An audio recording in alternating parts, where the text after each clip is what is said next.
Hey guys, welcome back to the TSU HPSS podcast. I'm your host, And I'm Shaw, and this is the Post and Shaw Show.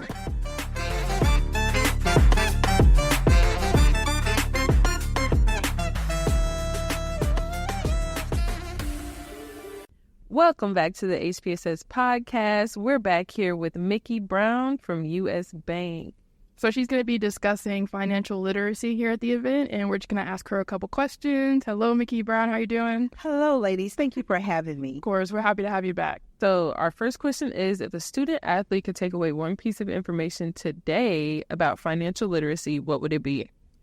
Have a relationship with your bank and let them work for you. What are some fundamental financial concepts that every athlete should know? So that's a loaded question, right? Yeah. But I think if I think about it, 4 pillars, right? First of all, you have your banking relationship, right? So that's things that we all know about: checking accounts, savings accounts, credit cards. That's one piece, right? Mm-hmm. Loans and things like that. The second part is the behaviors in managing your finance, because you can have the money, but you need the behaviors put in place to do it.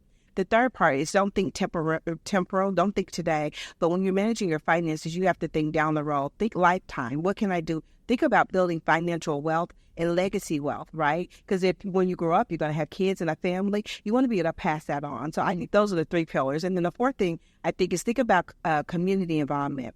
As you build your wealth, how do you reach back and get someone else? So when we teach financial literacy, it's holistic. It's not just for you. It's for you, your family, and the community that you serve. Mm-hmm. Being that we're all college athletes, debt is coming for us at some point. Debt management is a struggle for all of us, and it has irregular streams of income, specifically athletes. Since we're in between college, we're in between home and work. What advice do you have for these types of people, especially for managing that debt, trying to maintain good credit, and coming back from what seems to be impossible? Well, believe it or not, you say it's a challenge for college students. It's a challenge for the average person. Mm-hmm. And the reason why it's a challenge for the average person is because you don't know what you don't know. So what I would tell you, knowledge is power. So sitting down, that's why having a banking relationship is so important. Sit down with your banker, help them understand what you're trying to do, what you're trying to achieve. They can help point you in the right direction and help you build the behaviors you need to be able to manage that, right? That don't happen just because it happens. That happens because we make a conscious decision to do something, not thinking about down the road how that's going to impact us. So when you have a banking relationship with a real banker and you hold them accountable to help you do better, right? So I think the biggest takeaway is have a real relationship and get the knowledge you need to know. There is a way to be able to mitigate debt, have debt, and still make it work on your behalf, right? And I'll give you a small example of that. As you grow up, I would tell people, most people run out and go get an apartment. If you could hold back and just get a small house, start with a home. And if you can get a home, keep it 3 to 4 or 5 years, it builds equity. And take that equity and start paying your debt off through your home equity. Why would I do that? Because oftentimes there's a deduction on your tax returns. So it lowers your AGI. And the interest rate on a home equity is going to be a lot less than that of a credit card, and it's manageable when you get paid off. So there's a lot of ways to maneuver that, but if you don't know it, you won't do it. Mm-hmm. So sit down with your banker and build that relationship so they can help you with those things. Okay. So athletes often face unique financial challenges, including managing sudden wealth, handling financial pressure from family and friends, and dealing with corrupt advisors.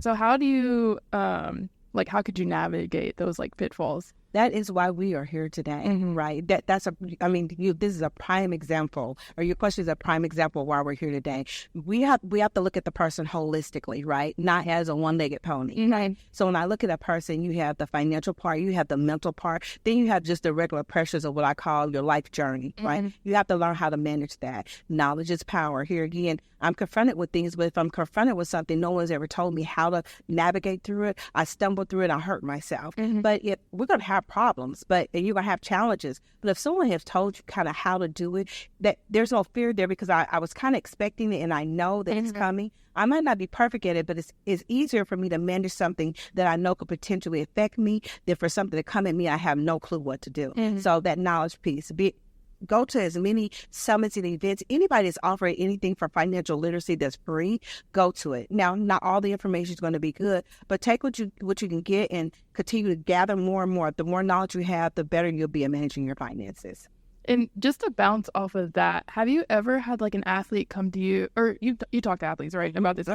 So have you ever had one come to you with like pressures of having to, like they've come up on wealth and their family is not wealthy and now they feel like they need to provide for their family? Have you ever had to deal with like that type of situation? So actually I have, and I won't use the young man's name, but the best way to approach that, I had a conversation with him and I found out where his heart was. What did he really want to do and what was bothering him? Of course, I'm not a counselor, so it's not my responsibility to do that mental part, but I am a mother, right? And I understand the pressures, and I'm a single mom. So I understand the pressures when you come from a family where maybe the income is not that great, and now this person is exposed to a lot of money, and everybody comes out the woodworks pulling on them. So I sat down with him to understand what he was doing. Definitely told him he probably need to reach out to get some type of a therapy where you can actually talk. But I asked him, did he mind schedule an appointment with me and his parents? And we brought the parents in, we sat down, and my goal was to understand the parents' heart and what they wanted, and for them from a different perspective to see how it was pulling him.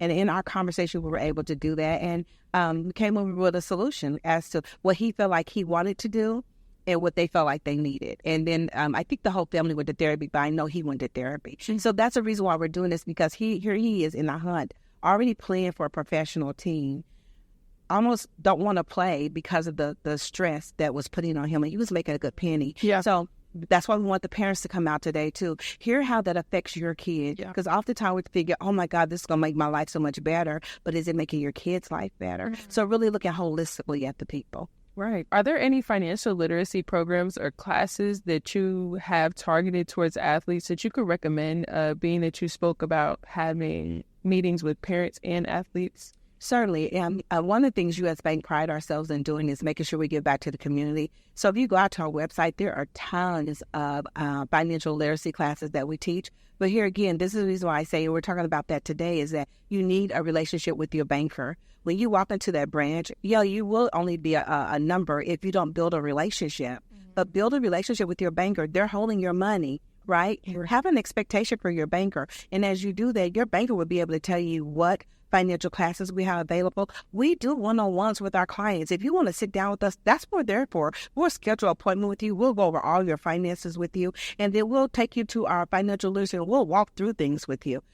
I'll do it. I'm willing to do it because that's on my heart. My heart is to help whoever I can be better. If you know more, you do better. And so we have that available. It's out on our website. But I first would say tap into your branch manager or your customer service rep at the bank, because they're going to ask you very specific questions so we can make sure what you need, you're getting.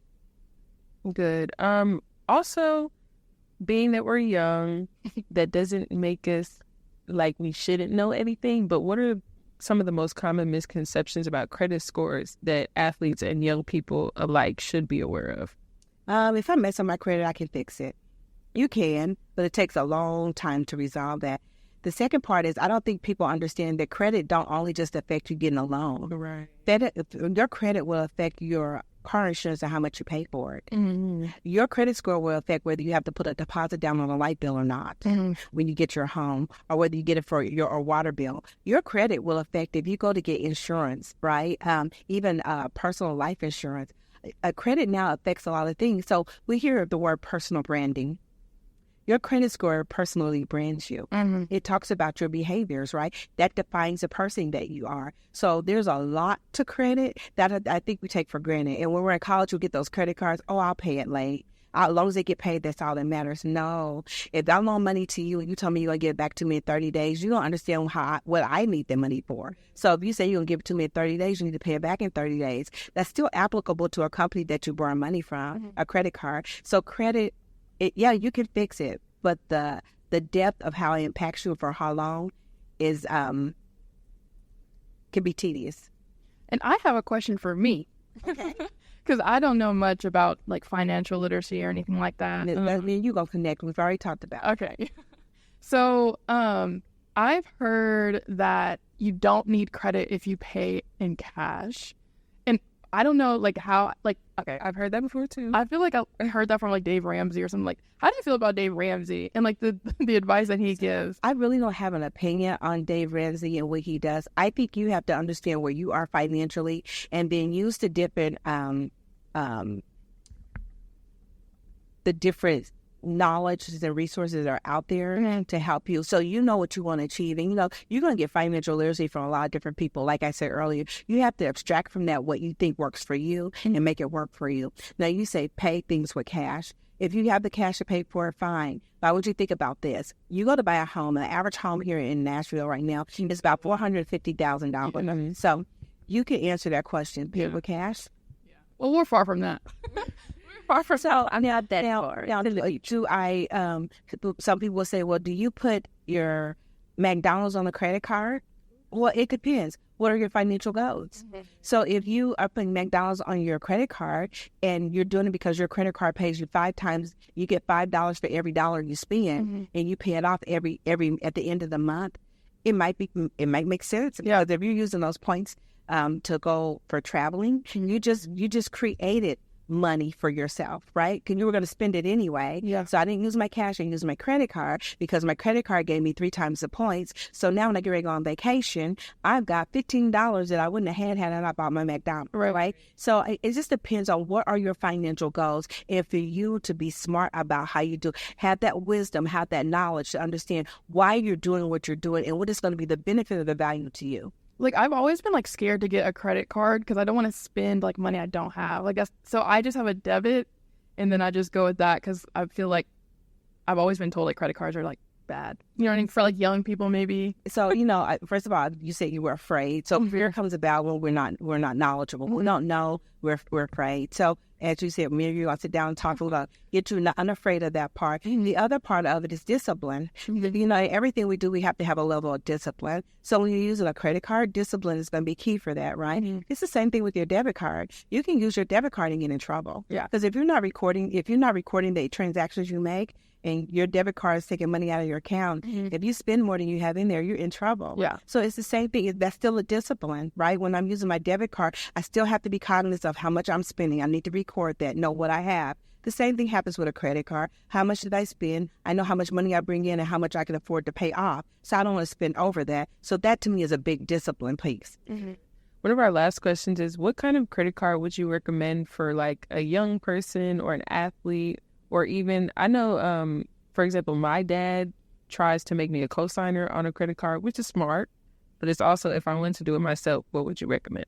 It depends on here again what your financial goals are. Now, I can be a little biased because I'm with U.S. Bank. And I'll be honest, now I won't even say I'm a little biased because I think as a consumer, I have a responsibility to find out what credit cards works best for me, right? And I'm loyal to U.S. Bank. However, financially, I have goals, right? But I will tell you, I really like the U.S. Bank credit card. And the reason why is because it'll pay 3 times my things that I spend, right?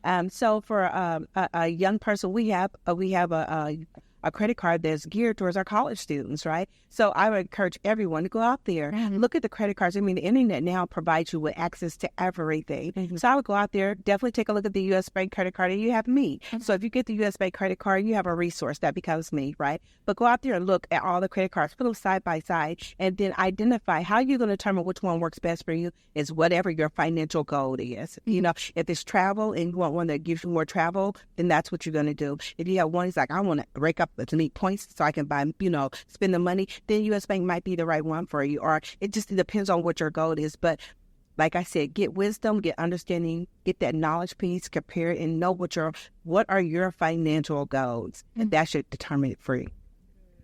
Lastly, can you tell us or leave us with any advice for young people regarding financial literacy?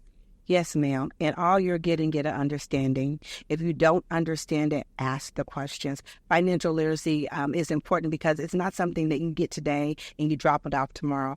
You will need to understand finances as long as you live. As you move in different stages of your life, your finances are going to look different. Your needs are going to be different. So you're going to always be seeking that. As you get older, it's going to be more towards your investments, understanding how to invest, right? When you have a family, it's maybe not so much you investing in yourself, but how do I invest so that my kids can go to college, right? It's going to always be something. So partner with your bank. Really do. Find you a really good bank partner. Stick with them and just ask all the questions you can. Get an understanding what you need so that you don't find yourself in financial ruins. Thank you for talking to us. Thank you, ladies, for having me. Of course. Again, thank you, Mikki Brown, for coming out with U.S. Bank. And Thank you. That was everything. Thank you so much. Bye-bye. Hey guys, we're just going to shout out our sponsors. Thank you to ABC Sports Foundation, specifically Miss Ashley Danielle, U.S. Bank, the biggest sponsor here, Relate to Athletes, Nashville Sports Council, Lipscomb Academy that's hosting this, and Burrell Enterprises. Thank you guys again. We just spoke with U.S. Bank. We just spoke with Mikki Brown. She brought a couple of her people in with us. We definitely need a financial literacy, education. I don't think we get that enough in our community, especially. And then the mental health aspect of it. I think it's great to bring up a conversation about mental health and even how your finances can affect your mental health. Absolutely. Man. I know when I'm broke College student, I'm upset. I'm like... I'm upset. Also, how many of y'all listening have even a savings account? It's like small stuff like that. It's like I have a savings account technically connected to my bank, but it's like if I can pull from it, I'm going to pull from it. And that's the problem. Yeah, we need money for a rainy day. I don't think we even think about that. College students, we're definitely check to check, trying to survive. Who has money for a rainy day? If you're not getting it, thing. My parents' money is my money for a rainy day. And I hate to say that as a grown person, but it's also my parents are my security blanket. Mm-hmm. And it's I really do appreciate having them. But definitely, coming out to these types of, events and learning about different ways that we can be financially, smart, is a jump start for us. So that we can get out of our parents' pockets. Because definitely can't be there forever. I definitely want to start doing the whole credit score thing. I don't know if you guys were listening earlier, but Mikki Brown said something about buying a house. Now, I don't have the money to buy a house, but if I could put a house on a credit card, that's what I'm going to do, okay? I'm going to have a house, build equity, and build everything up eventually. And I just want to have a successful financial life. Again, this is the Post and Shaw show. Dr. Smith came up with that one. Post and Shaw. Shout out to Dr. Smith. Thank you, guys. All right.